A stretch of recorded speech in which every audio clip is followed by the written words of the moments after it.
That was this one. Huh? Now this is this one. Looks the same. Huh?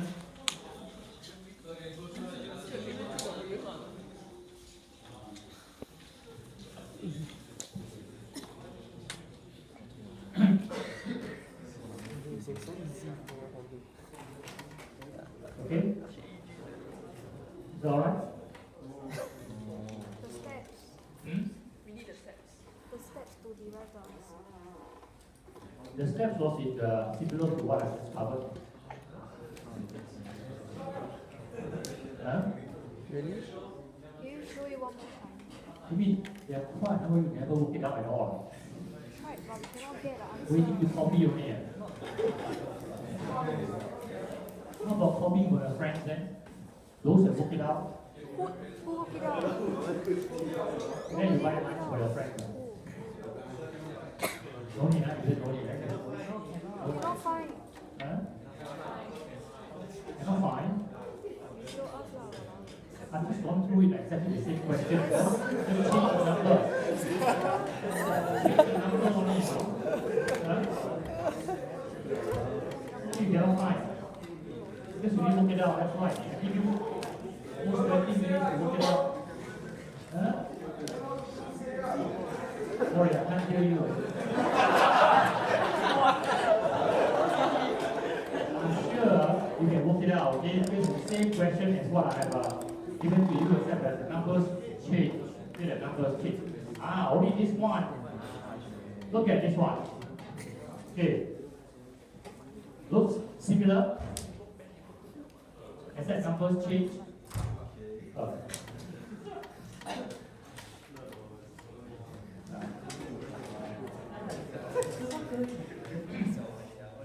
Okay, look at this one. Example 3. Looks the same. Similar kind of network. Similar kind of network. Now look at the question. Look at the question. You have a looping concrete pipe system is given in the figure below. So it's a concrete pipe. These pipes can be copper, can be stainless steel, can also be concrete. The flow rate is pipes A, B, and EF. A, B here, and B and EF. A, B, and EF is 0.25 meter cube per second. So the flow going through the piping system is 0.25 meter cube per second. Okay? Now, calculate the flow rate in pipes BCE and BEE. BCE and BEE. Okay? So because of the different diameter, the flow rate through these two parallel pipes will differ. Alright? And then calculate also the head loss from A to F. Okay, read the question carefully. Calculate the head loss from A to F. Head loss, total head loss all the way from A to F. Alright? Because you're now given pipe AB is 600 meter in length and 1 meter in diameter. 1 meter in diameter, very big water pipe, big pipe. That pumps water, that sends water to your flats, to your houses. Okay? And the length and also diameter of pipe EF also given. Okay? So this question seems very basic, very fundamental, but let's see.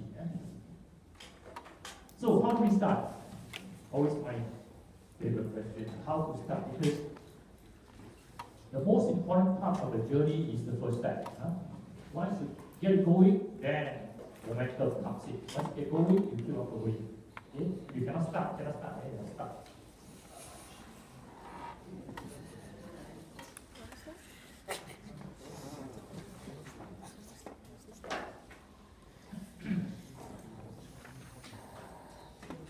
Right then.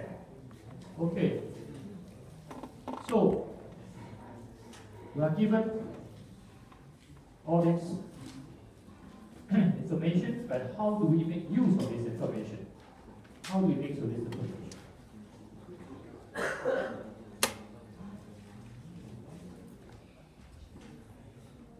Right. We are given what? First, what can we do? we already given the flow rate and then the physical dimension, the length and diameter of the pipe. That's all. What heat loss? Okay. What the heat loss? We know that from flow rate we can get a heat loss, provided diameter is also given. But however, we'll see whether it's as straightforward as it seems. Okay. Now, what is the heat loss between point B and E? See, we're given the overall flow rate, but we're not given the flow rate through the individual pipes, the parallel pipes, BCE and BEE. Okay? We don't know what's the flow rate in this pipe, BCE and BEE. So what's the heat loss then? To pipe BCE and BEE. Without knowing the heat loss through the parallel pipes, you cannot get the overall heat loss from point A to point F. So we have to make with start with some assumption and see whether then we look at the answer, work it out with the answer and see whether the answer is logical or not. If it's not logical, then we got to improve our assumption. So it's like iteration. You can iterate. Now, okay, let's start with first assumption. Just like kind of try and error, but try to do it a bit intelligently. And we'll start with a nice number. Okay, heat loss. Assume the heat loss between points B and E. Points B and E. Heat loss between points B and E. Okay, what number do you want to give it? Example 3, eh?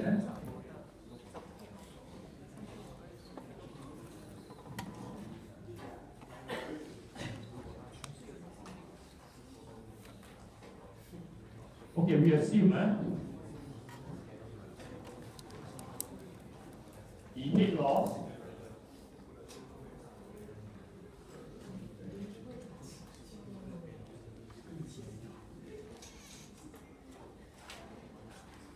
between points B and E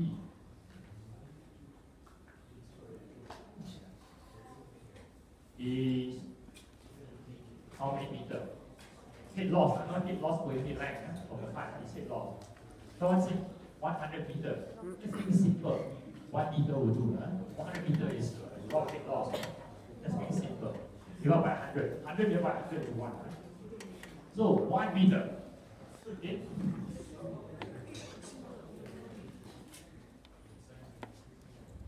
So for a 1 meter heat loss, what is the unit heat loss there?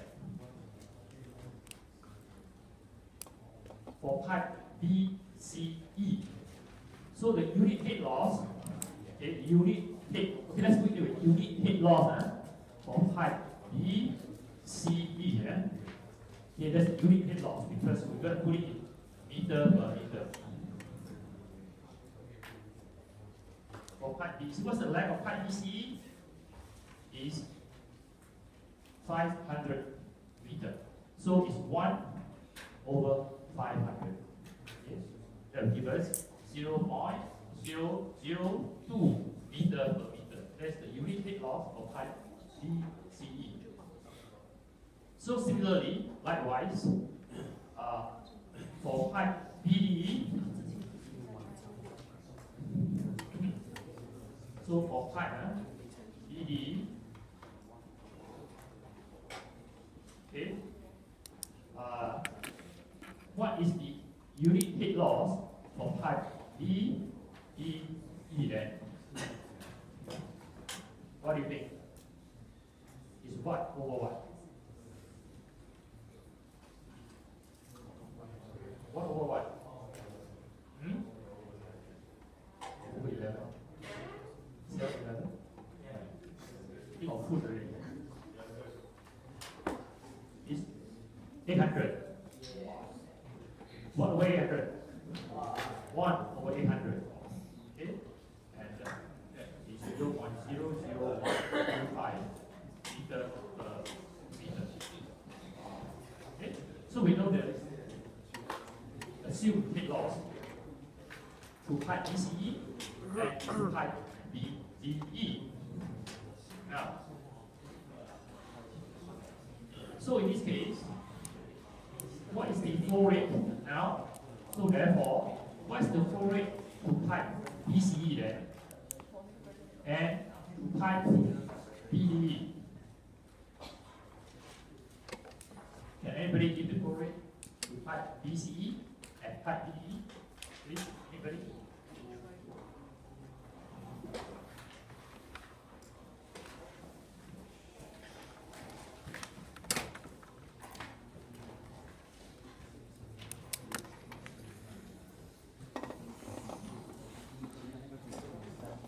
Look at the Hazen-Williams diagram. Okay? First, you need to get used to it. It's really fast. Now, so flow rate to pipe BCE is 0 point something, right? 0 point, well, it's close to 3, so 0.3 meter cube per second. Is that okay? Around that. Around that. And for BDE is again 0 point something. 0 point 7.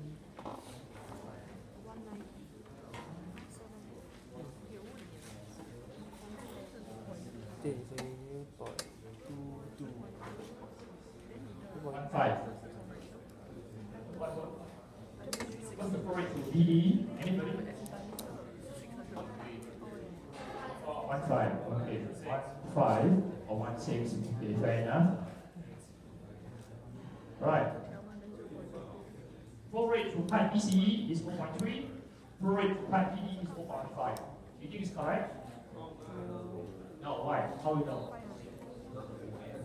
Add up together. Doesn't add up to the total flow rate. It doesn't add up. No? Doesn't add up. This will give total flow rate is 0.25 meter cube per second. You add up QBCE and QBDE is 0 point what? 0 point what? 45. 0.45. So much flow rate going through. More than what's given there. So something wrong somewhere. So what is wrong then? Our assumption is wrong. Okay? Our assumption is wrong. So okay, let's write it down.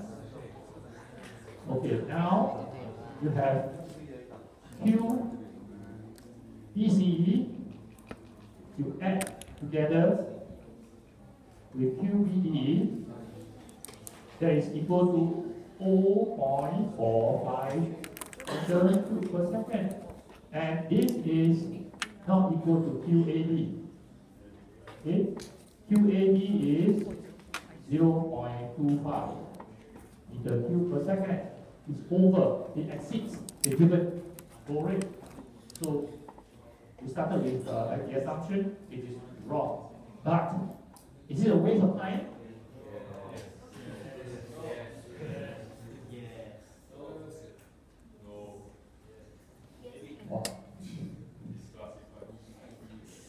Okay, now, however, it is not. Because what you see there, you see that there's some ratio already. There's some ratio. 0.3 and 0.15. Okay?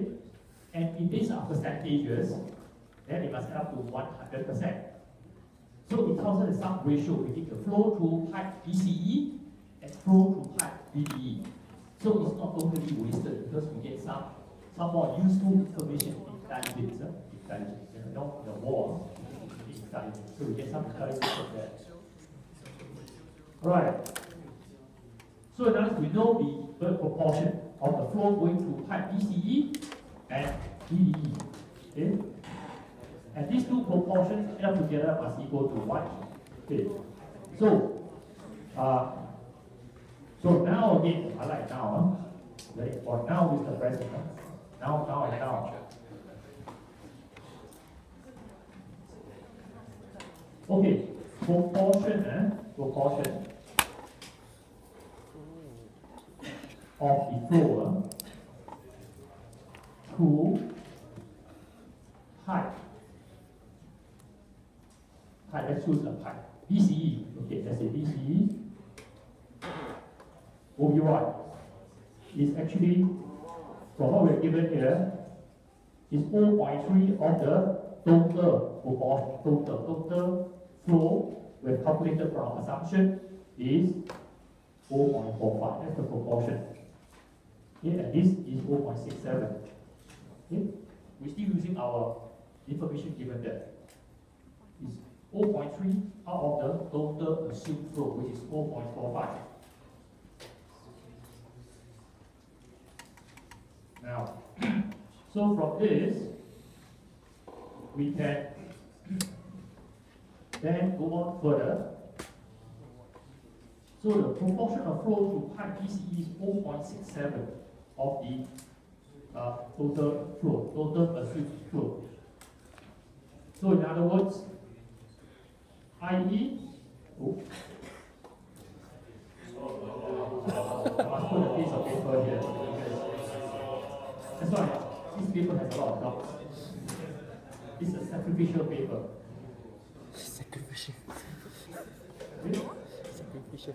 So we have now flow through pipe BCE is 0.67 of the flow to pipe AB. Okay? BCE AB. Now, we know what's the flow through pipe AB, which is 0.25 meter cube per second. Okay, that is equal to 0.67 times the QAB. QAB is 0.25.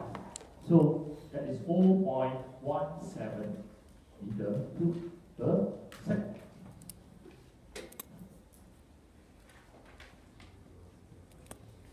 Okay, and that is the first part.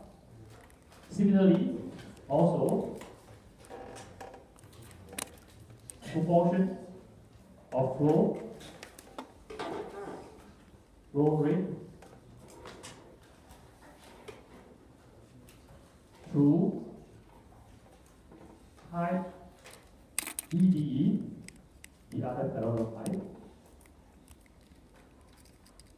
is equals to 0.15, which was the assumed flow rate, over 0.45, which is of course 0.33. But just make sure that it's correct. It's going to be 1 minus 0.67. And so therefore, QDE is equal to 0.33 or QAD. And we get the second answer, which is 0.083 meter cube per second. Okay.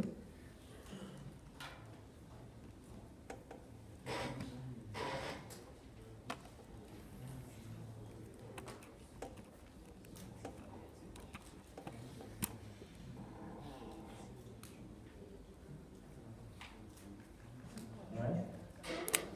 And these two definitely will add up to 4.25.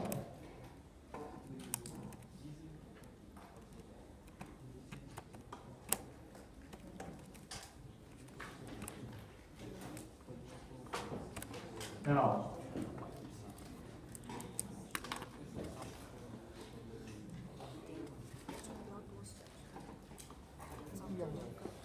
so we've got the flow rate through pipes AB and EF already. Okay? Then the next part of the question is calculate the head loss from A to F. So we have to calculate the total head loss from point A to point F. Okay? Now, so calculate head loss. So let's see, calculate head loss. Right. So how do we calculate the head loss?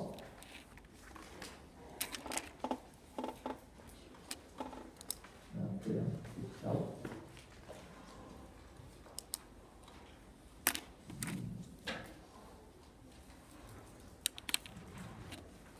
so to calculate the head loss, we have QBCE. QBCE is 4.17. Here we have QBCE, flow to pipe BCE, already calculated to be 4.17 meter cube per second. So what is the head loss per unit length? What's the head loss per unit length for pipe BCE? So the head loss for pipe BCE, and that's per unit length, is meter per meter. So we're going to use the Hazen-Williams diagram. Okay? Use the Hazen-Williams diagram.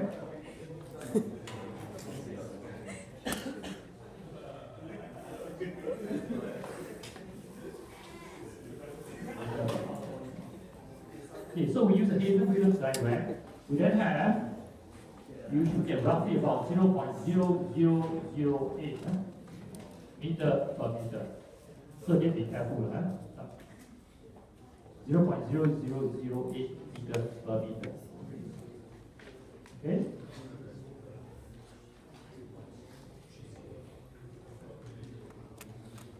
Because you know the diameter of pipe BCE, which is 600 mm. So now, what is the head loss to pipe BCE then? So now head loss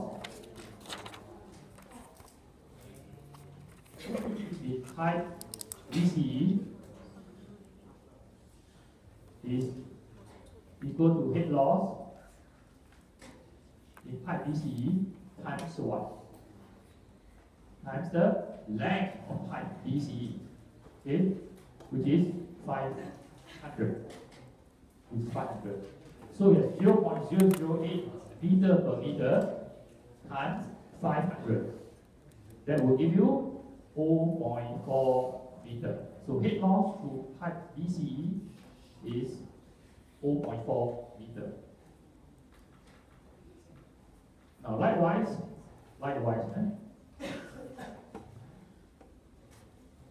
for pipe EDE, okay, you have, what's the head loss to pipe EDE? In terms of meter. Type BDE, we've calculated the flow rate to be 0.03 meter cube per second. So, using the Hazen-Williams diagram again, use Hazen-Williams diagram, you of course start from the Q axis, go horizontally across the right to hit the diameter. Okay, diameter of type BDE is given as 0.5 meter, okay, which is 500 mm. 500 mm. So you cut across, intercept, go all the way down to the head loss per unit length axis, and that will give you a head loss per unit length of 0.0005 meter per meter. Okay. Now, the head loss is meter per meter, and now to calculate the head loss in type BDE would be, so head loss in type BDE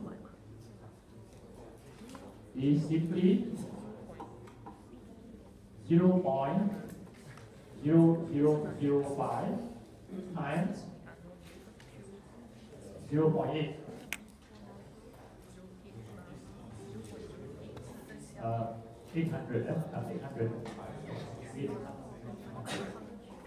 800. So that will give you again 800 0.4. So the head loss to pipe BCE and the head loss to pipe BDE, they are the same, 0.4 meter each.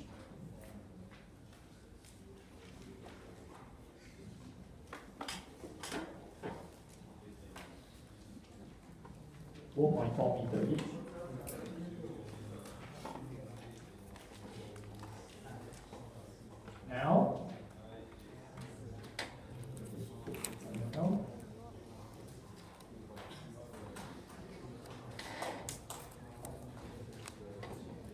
we have to calculate also the head loss to pipe AB and head loss to pipe EF. So now for pipe AB,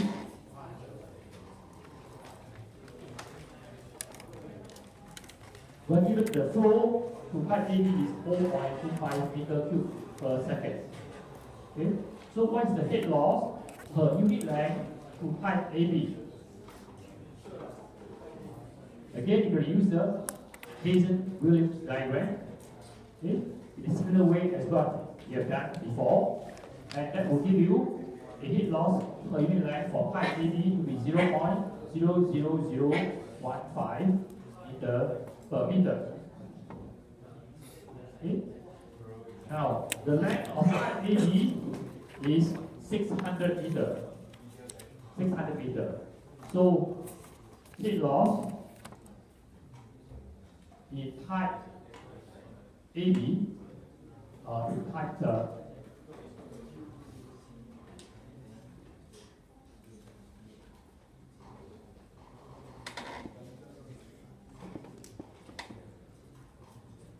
pipe AB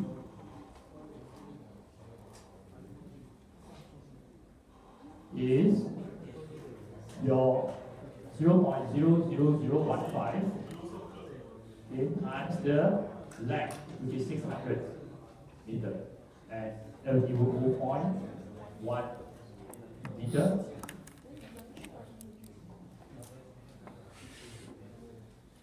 So that's for pipe AB. If you do the same thing for pipe EF, so likewise again, yeah, cut it short now.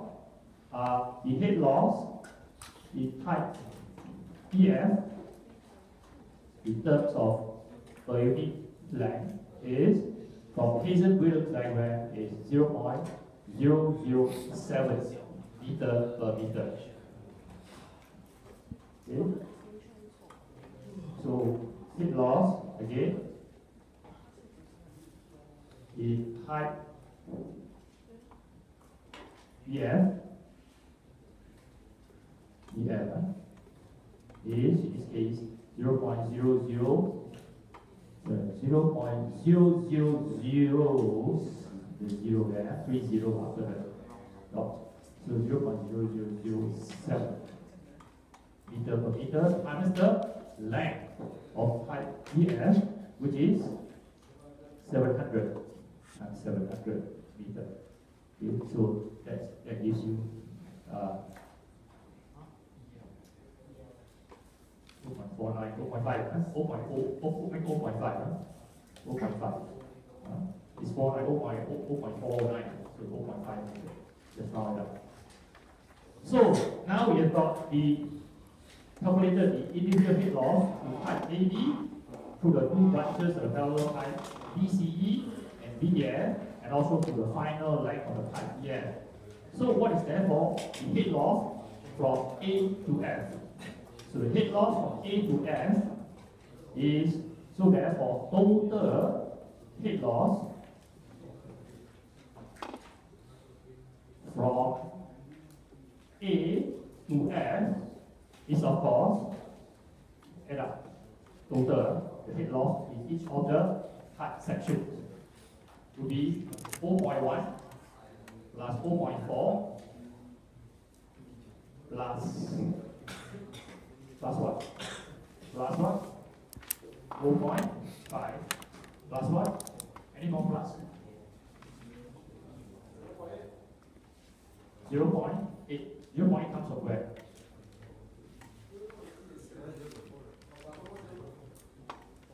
Plus one more 0.4. Is it where? Where's the 0.4 come from? It's the same. You see, that's why it's possible. In this case here, when we talk about total head loss, now in this case here, we don't actually add it up. Okay? Because the head loss to BCE and BDE are the same. Okay? Just like electrical circuit, you have many parallel circuits. Okay? So what's the overall voltage drop? You don't add up all the voltages along the parallel. Unless they are in series, this joint, this joint, this one, you add up. But in parallel, you don't add up. So it's 0.1 plus 0.4 plus 0.5. So it is 1 meter.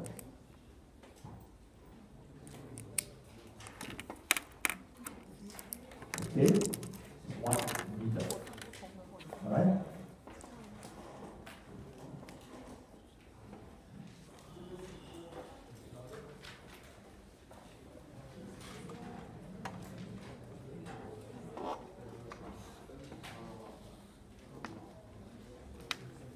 Okay. Well, time really flies. We have just one last topic, but this last topic, this last example, this example will take us quite a while because it's a type network.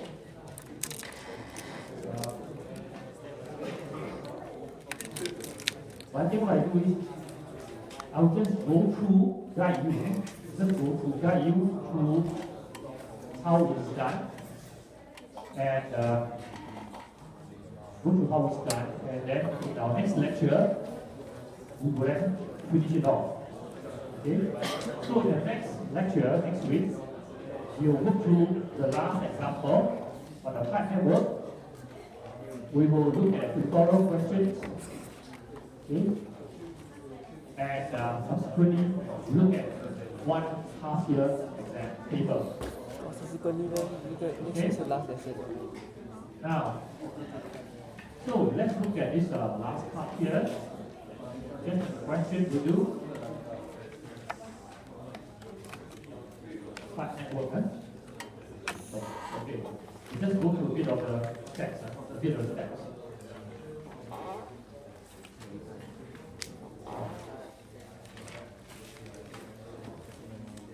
So, far often, again, industry, especially in the chemical industry, in the petrochemical industry, and even in, let's say, high flux. High flux is a big company here in Singapore, it's a local company involved in producing clean water, okay?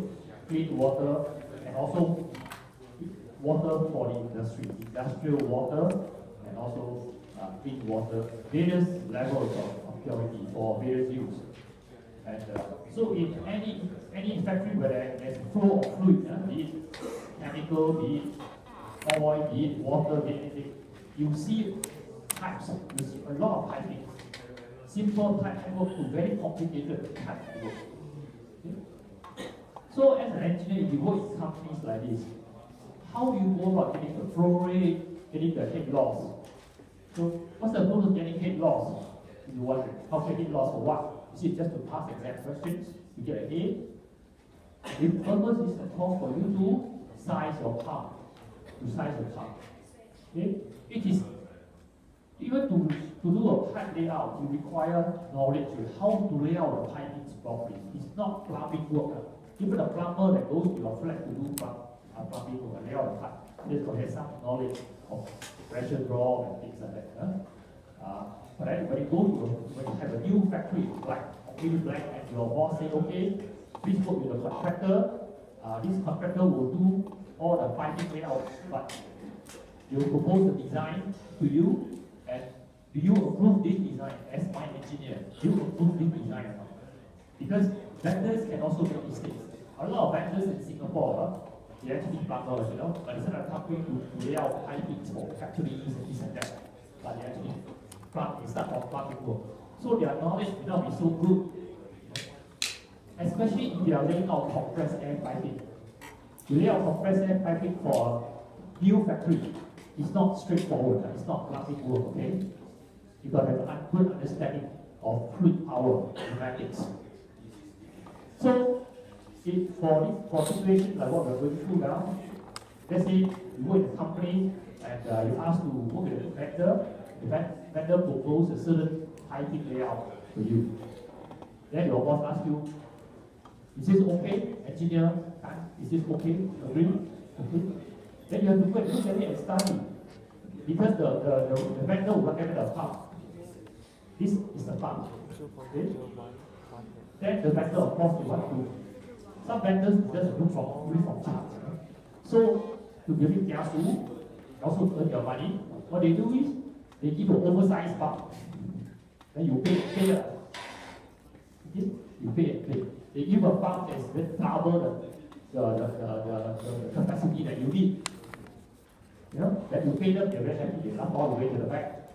But your boss, may not want to pay for this part that's too big. But your boss won't know, depend on you. So how do you know? You have to work out the pressure drops. How many key joints are there, how many elbow joints, how many slopes up, what's the slope, and things like that. In this complicated pipe network.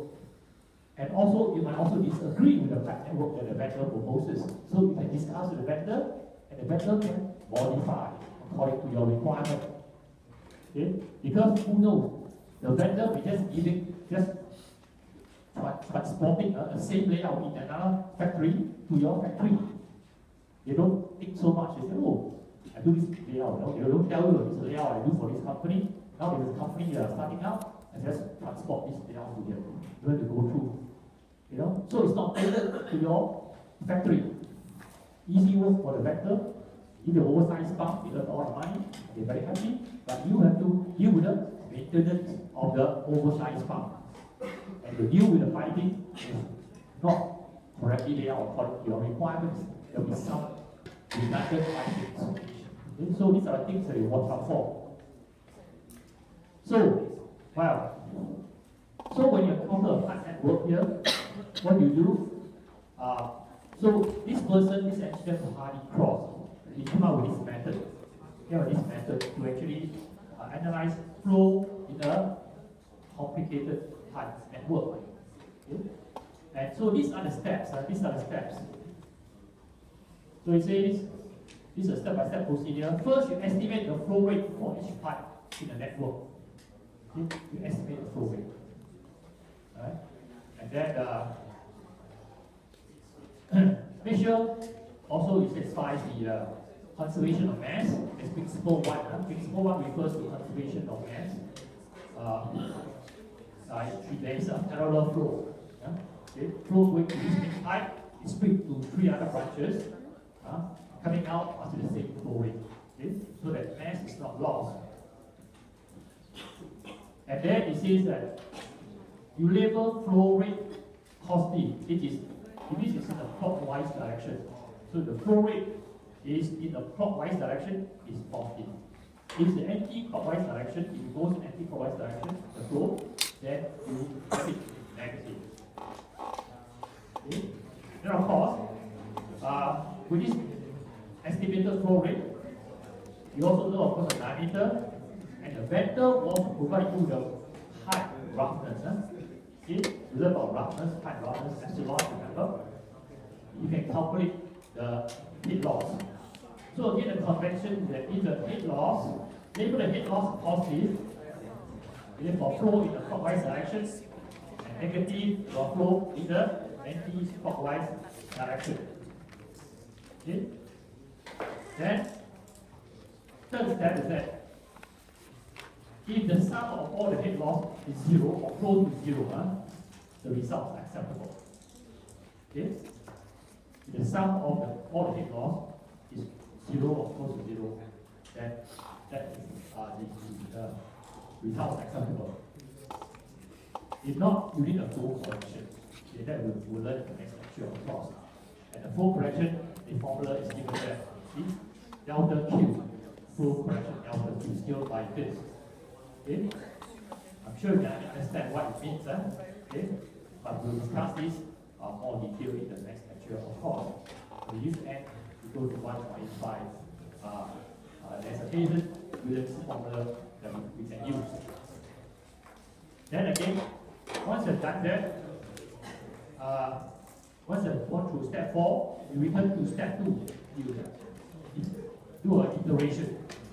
Okay? And you repeat the remaining steps again and again and again until you get the flow rate correction to become 0. Okay? Until you get a flow rate correction, delta Q become 0. Right? And of course, to practice that is through a work example. For this case here, this is quite a fundamental basic flow network. Okay?